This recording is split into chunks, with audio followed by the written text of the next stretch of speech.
We're going to have a very, very interesting hour or so now with Shanin Specter, who's over here now. He is a Clare College person, an alum person.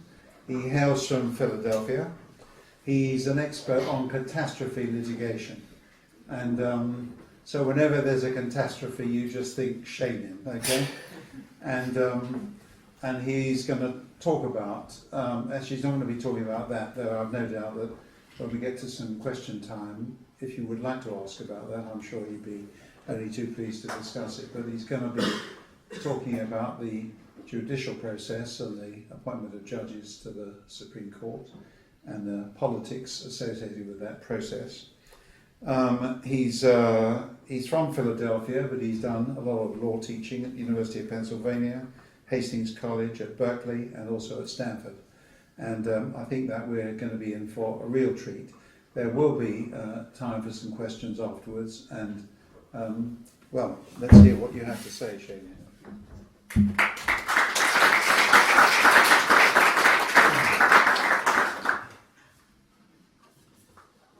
Well, first of all, thank you, Tony, very much for having me here this evening, and thank you to all of you.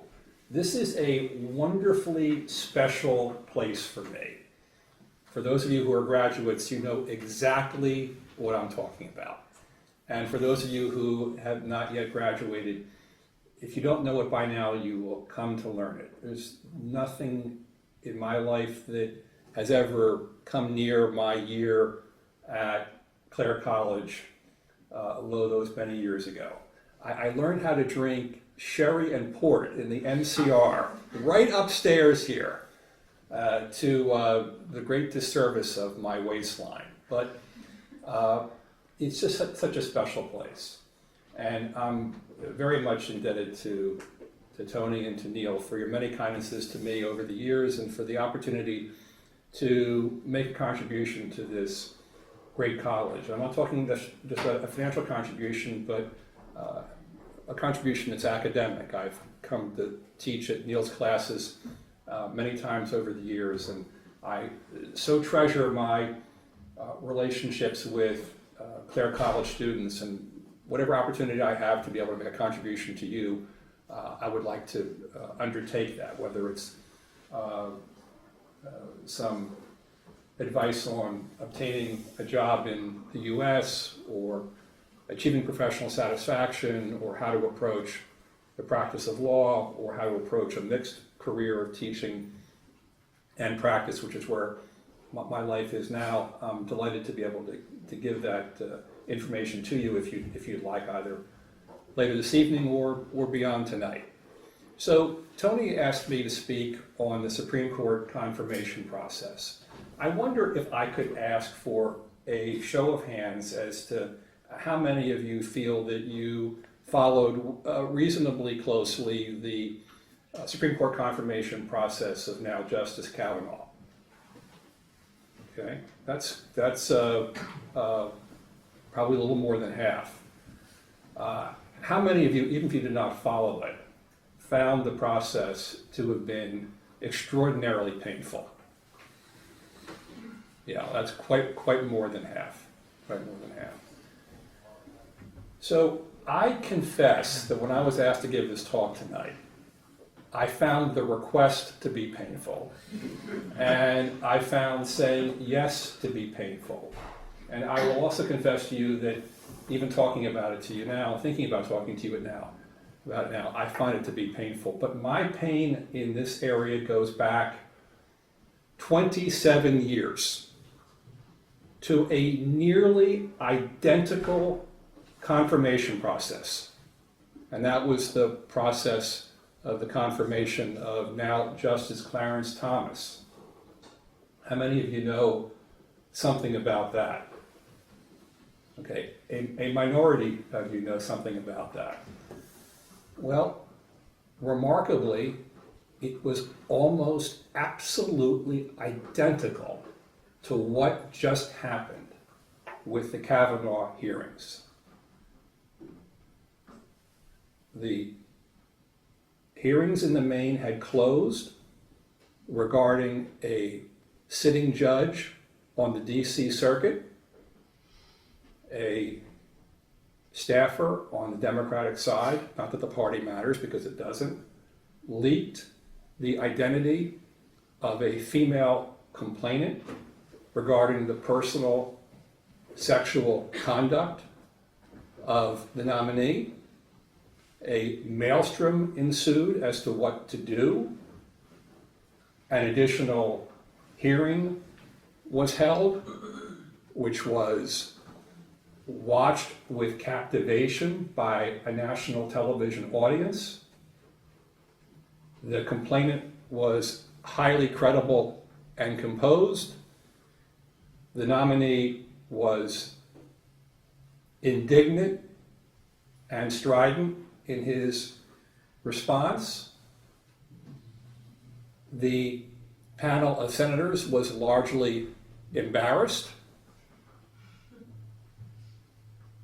Essentially, no minds were changed, no votes were changed, and the nominee was narrowly confirmed. All those facts are common to both confirmation proceedings. It was extraordinarily painful for me, and the pain still resonates within me, because my father was a member of the Senate Judiciary Committee in 1991 during the Hill-Thomas hearings. And he didn't have the benefit of a similar set of hearings 27 years earlier to learn the lessons from. Nothing like that had ever happened in the United States Senate. And I didn't know, as I was watching this, exactly what I was watching or what it was going to mean within my family, within Pennsylvania, in relation to the electoral process for my father, who was to face the voters the next year, what it would mean for America, what the concept of sexual harassment, because that was a sexual harassment case, not a sexual assault case, but there was significant overlap, what that was going to mean for America. None of us knew. We were all, or largely, most of us, I should say, not everyone, but most of us were horribly uneducated to what we were experiencing and what it would mean for this country, for my country. So let me take you backward, if I may, and provide some context for you. Of course, the Senate Judiciary Committee is a committee of the whole of the United States Senate. There were 14 members. And Clarence Thomas was a barely qualified nominee for the Supreme Court. He was chosen significantly because of his race. He was replacing an African-American justice, and there was a strong feeling in the United States of the need to replace Thurgood Marshall with an African-American. That was right beneath the surface of the discussion, but it was there. Thomas was qualified, but barely. He had served in the Department of Education. He had served on the Equal Employment Opportunity Commission. He had served for a brief time as a judge on the DC Circuit Court of Appeals, which, as many of you know, is a very high court, but he'd been there for only a very brief time. And he was nominated by President George H.W. Bush to the U.S. Supreme Court in the summer of 1991. And he was given mixed reviews by the various folks that assess nominees. He was given a qualified recommendation by the American Bar Association on a split vote, again, highly unusual. And as things were developing in the hearings, it looked as if Thomas would be confirmed, but barely. The Republicans had a bare majority in the Senate, and it looked like there would be a largely party line vote. Does this sound familiar to you? And when the hearings came to an end, shortly thereafter, I mean within a couple of days, there came this word that there was a woman named Anita Hill also a professor who was alleging that Thomas had sexually harassed her. The nature of the sexual harassment was alleged to be suggestive language in the workplace, discussion of Thomas's anatomy and of pornography and of matters of that nature that were unwelcome and that created a hostile work environment. And Professor Hill had not authorized the release of her allegations. She had made them quietly to the Senate Democratic Committee staff. She had said she did not want it to become public, that she hoped the matter could be resolved without her becoming a matter of public discussion. Again, does this sound familiar? And of course, the matter could not be resolved, and Thomas would not quietly withdraw. And then a member of the Senate Democratic staff on the Senate Judiciary Committee leaked the name and the allegations of Professor Hill to the news media. Again, does that sound familiar?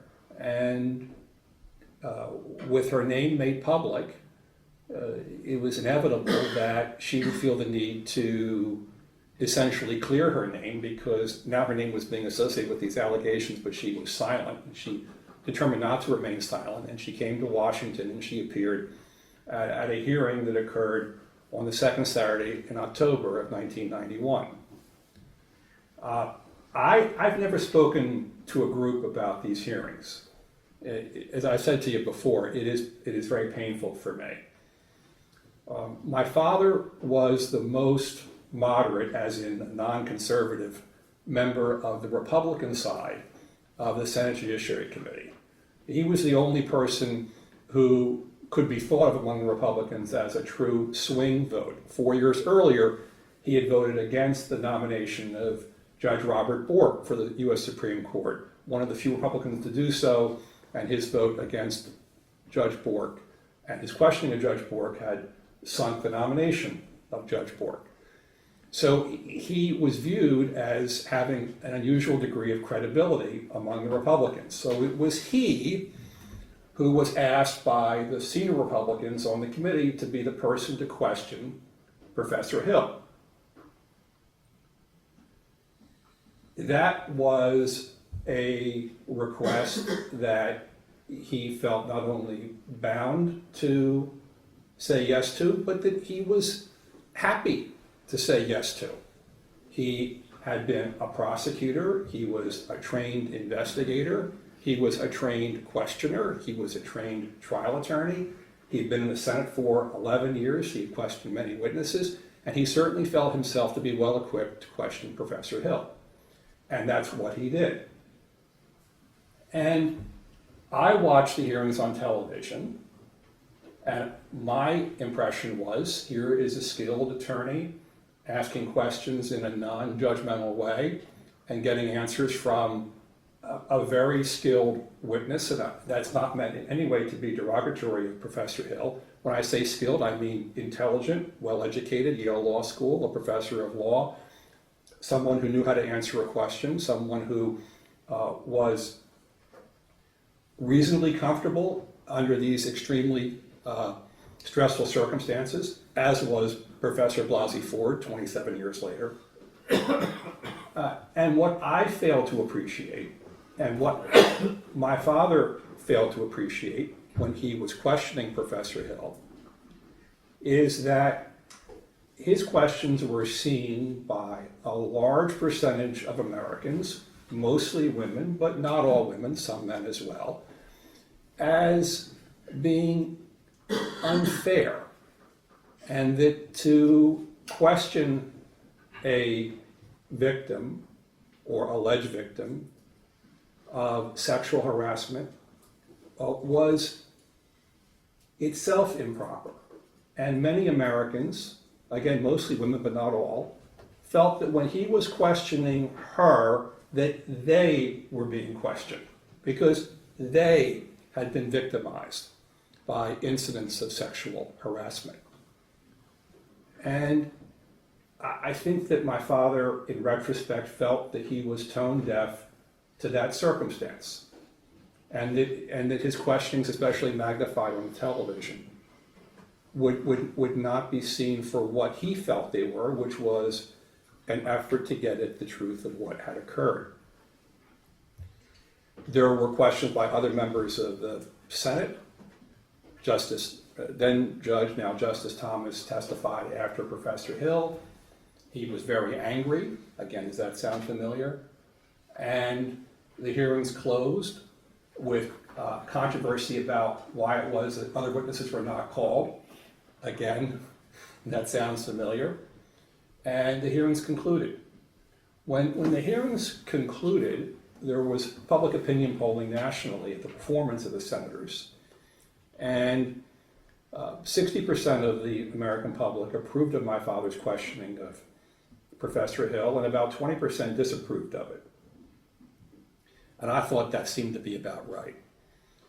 And then I saw, and we all saw, this remarkable transformation of public opinion led by our national news media, who was almost uniformly aghast, number one, at the nomination of Judge Thomas, and number two, at his confirmation, and who felt very much akin to Professor Hill and her allegations. And the public opinion polling eventually turned against members of the Senate, including my father, such that his approval in terms of his handling of the Hill-Thomas hearings went from about 60-20 to about 35-45. In Pennsylvania, where he was a member of the United States Senate, he lost 5% of his favorable rating, which had been at about 60%, down to about 55% in the weeks after the hearings, again, as a product of this sort of developing public maelstrom over the hearings. I was very involved in all of his campaigns for public office. I was characterized as his closest advisor, and I was very concerned about the effect of this on his reelection. And I saw in communities that were his closest supporters, the sort of moderate and even liberal communities in the Philadelphia suburbs, as an example, just absolute horror at his perceived conduct in relation to these hearings. And I saw him really be shocked at how others reacted to the hearings and how he comported himself. He said thereafter that he did not appreciate the feelings of the American public about sexual harassment before the hearings, and that the hearings had been a learning experience for him, which of course they were. He was asked many times if he would apologize for his questioning of Professor Hill, and he said that he would not, that he felt he had nothing to apologize for, and he invited, many times I heard him say to people who would be very vocal about his questioning, he would say to them, I invite you to come to my office, bring the tapes of the hearings, show me where I asked an inappropriate question or a question in an inappropriate way. But that was an insufficient defense for him to articulate to the great mass of Pennsylvanians who were unhappy with him. That's not to say that there were Pennsylvanians who were not happy with him, because there were quite a few who were. They tended to be people who were in favor of Judge Thomas to begin with. And the people who were unhappy with his performance were people who tended to be against Judge Thomas to begin with. This was very much outcome determinative. Your approval of the senators in the confirmation hearings turned around whether you thought Thomas should be confirmed or not. As it worked out in the campaign, he held a series of open house town meetings across Pennsylvania, particularly in neighborhoods where the kinds of voters that I've described were concentrated. The hearings caused a new candidate to run against him, a woman whose campaign was articulated as a response to the Hill Thomas hearings. And the re-election campaign was a very, very close election, much closer than it would have been otherwise. He was re-elected, but it was certainly a searing experience. Searing for him, searing for me, particularly given his background as a moderate, as someone who had been very aligned with women's causes and women's interests. So then we fast forward to the Blasey Ford Kavanaugh hearings. And I don't need to spend as much time on that, I think, with you as I have on the Hill Thomas hearings, because most of you know what happened there. The hearings had closed as to Kavanaugh. This allegation had been extant since August of this year. It had not been shared with Senator Grassley, who was the chairman of the committee. Senator Feinstein was aware of it because she had been told about it by a member of the House. The identity of Professor Blasey Ford was leaked by a Senate Democratic staffer. It is a fact of life in America, like in Britain, that the news media doesn't investigate itself. So who was the leaker is something that we'll doubtlessly never know. The media can't survive, frankly, without people who leak information. And those of us who are interested in a robust debate, I think, have to accept the reality of leaks as a part of the process. And I'm not condemning that in any manner, but that is what happened. There was a leak of her name, and she then felt put upon, just as Professor Hill felt put upon. And you may recall the circumstance where she wasn't sure she would come, and she was concerned about her security, and would they come to California and interview her there? And then she finally decided that she would come, and then she came. And then, of course, she was compelling. She was compelling. And I'm not undertaking a value judgment on whether she was right or wrong. And I haven't said that either as Professor Hill or Judge Thomas. I'm not here to talk about my personal view in that regard. But she was compelling. And for those of you who don't remember or didn't see, Judge Kavanaugh was extraordinarily strident in his reply, much more so than was Judge Thomas. Many people in the United States felt that Judge Kavanaugh was well qualified to be elevated to the U.S. Supreme Court by virtue of his background, of his education, of his training, and of his experience. He had served in the White House. He had been a longtime member of the D.C. Circuit Court of Appeals. Yes, he was a conservative, but that's the reality of elections. If the conservative is elected president, they're going to nominate conservative nominees for the court. And if a liberal is elected president, they'll have liberal nominees. And that, to the victor goes the spoils. Within limits, so long as they're qualified. That's why we have an advice and consent function in our Constitution. The Senate has to confirm. If they choose not to confirm, the president sends over a new nominee. But the president's selection is given significant deference. So, Judge Kavanaugh, as I mentioned, was indeed very strident. And there were many Americans who felt that while Judge Kavanaugh was qualified to be elevated to the U.S. Supreme Court, and some who also felt that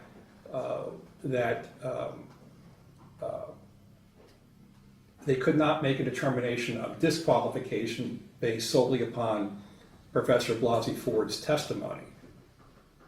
There are many Americans who felt that Judge Kavanaugh's demeanor was so far outside the mainstream as to disqualify him for confirmation.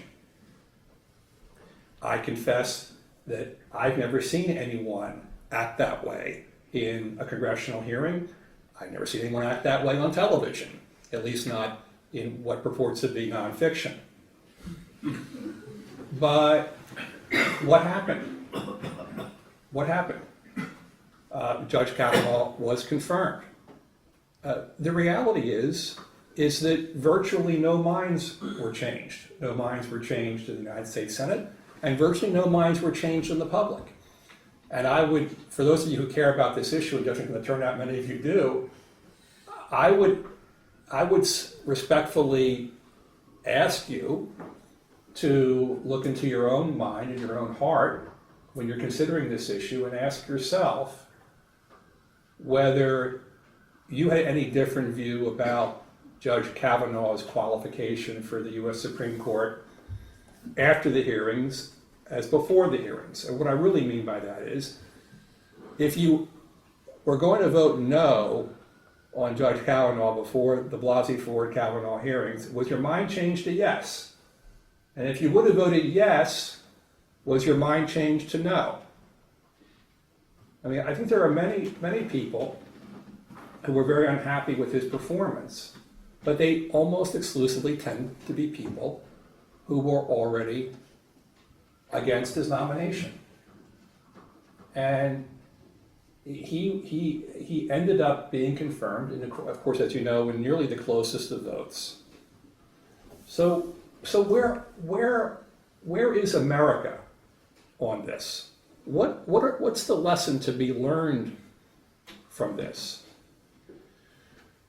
I would love to tell you that there's something curative that I could point to, that we could say, we could derive meaning here.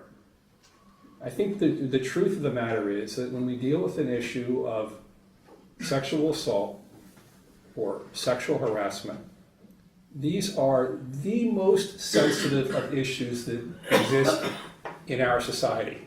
I teach evidence at American law schools. I have a class on the rules of evidence as applied in sexual abuse cases. Every year when I teach that class, I prepare with extra care and extra concern about the classroom discussion. Every year I give a 5-minute talk before we begin the class, where I talk about the necessity for us to be sensitive to each other, that many of us ourselves have been victims of sexual harassment or sexual assault, and if not victims ourselves, someone close to us has been, and that we feel especially sensitively about these issues. And there are others who have other views on these matters, whose views must be respected within the classroom setting. That's an abbreviation of the talk. And by the way, I give it from a typewritten statement that I've composed, and I don't want to get a single word wrong, because that's how concerned I am about this subject in my classroom with my students. And that's the reality of this subject in American life, and it can't be any different in the United Kingdom. People are people, and these issues are the most intense, as well they should be. So I don't know how much progress we can hope to make through hearings like this. I know in America, the Hill-Thomas hearings were an eye-opener for a lot of Americans, including my father, who had an inadequate appreciation of how many Americans felt victimized by sexual harassment. But that was only a first step, and it did not prevent the horrific nature of the hearings that we saw this fall.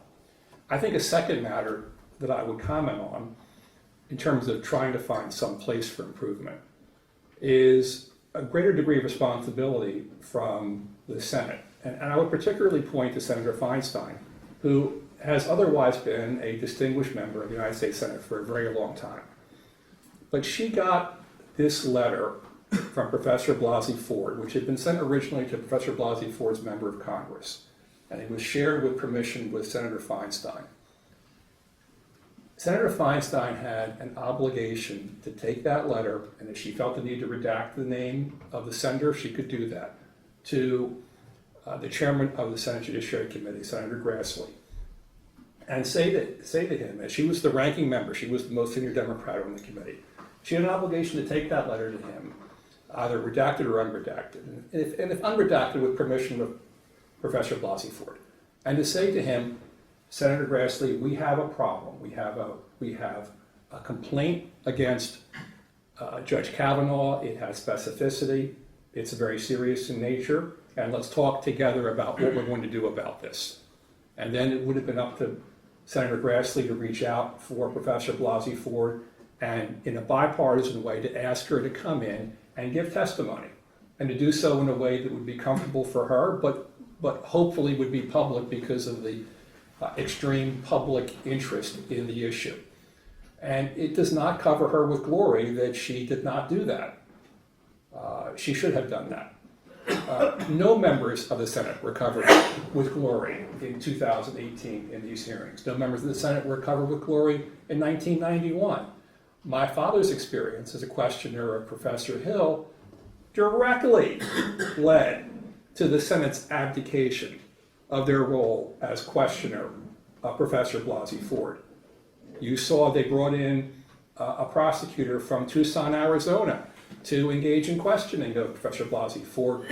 Why? Because none of them wanted to have the stain on their careers that my father had on his career from questioning Professor Hill. They all knew what my father went through in the aftermath of those hearings.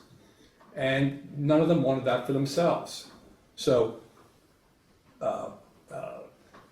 the prosecutor was brought in to question. For those of us who are interested in trial technique or questioning technique or investigative undertakings, it's obvious that you cannot develop a line of questioning in 5-minute intervals, which is what occurred here. She was given 5 minutes, and then a Democratic senator was given 5 minutes. Most of the Democratic senators opted to bloviate instead of ask questions. When they're finished with their 5 minutes of their time, the matter went back to the prosecutor from Tucson, 5 minutes more, back to the Democratic side. It was a thoroughly unuseful process in terms of actually getting at the truth. It was not a search for truth. It was a political exercise. If I were to be slightly complimentary to the process of 1991, at least there was questioning and an effort by the senators to develop the facts. And as it worked out, it was tone deaf to the feelings of many in the public about these matters. And that's, as I say, what caused there to be essentially this abdication of senatorial responsibility in 2018.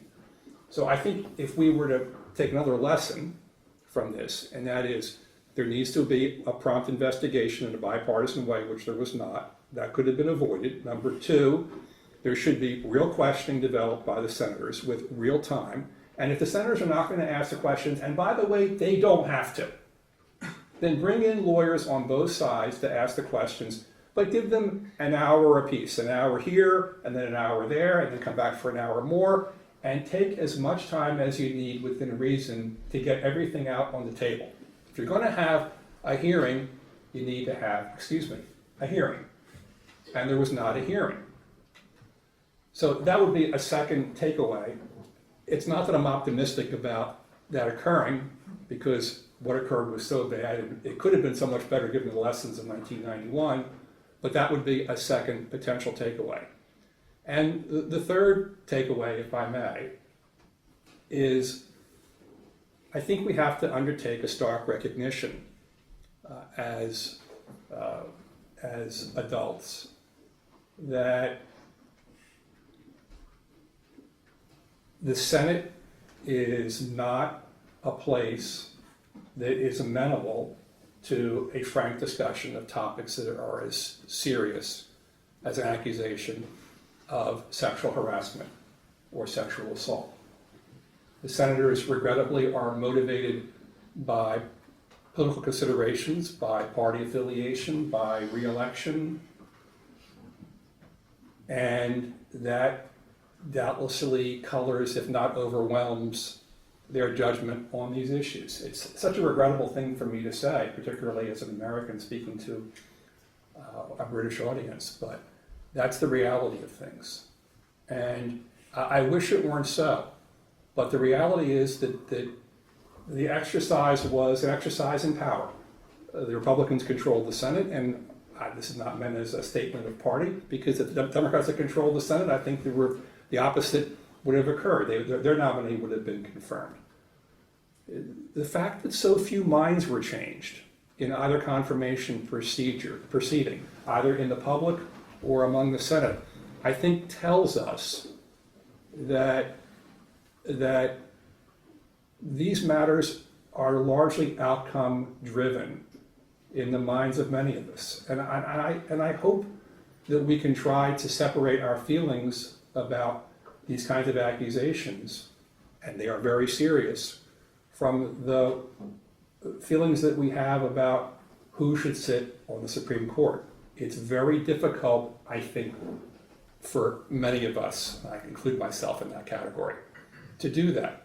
But I do believe that we need to be rigorous in how we approach these issues. Kavanaugh could have been qualified on paper and by training and by experience, but have been disqualified by virtue of committing a sexual assault. There aren't many people who feel that way. You know, there just aren't. Most people who felt he was qualified that either did not believe Professor Blasey Ford, weren't convinced, or didn't think it was enough to keep him off the court. On the other hand, Professor Blasey Ford could be disbelieved, but a person could believe that Judge Kavanaugh was not qualified to sit on the court by virtue of background training and experience. Not a lot of people fell in that category either. And I think that there's an object lesson in that for us about our willingness to rigorously separate those issues. So with that, I know I'm the only person sitting between you and the bar, so I'd be happy to take a few questions, and then we'll have a glass of sherry.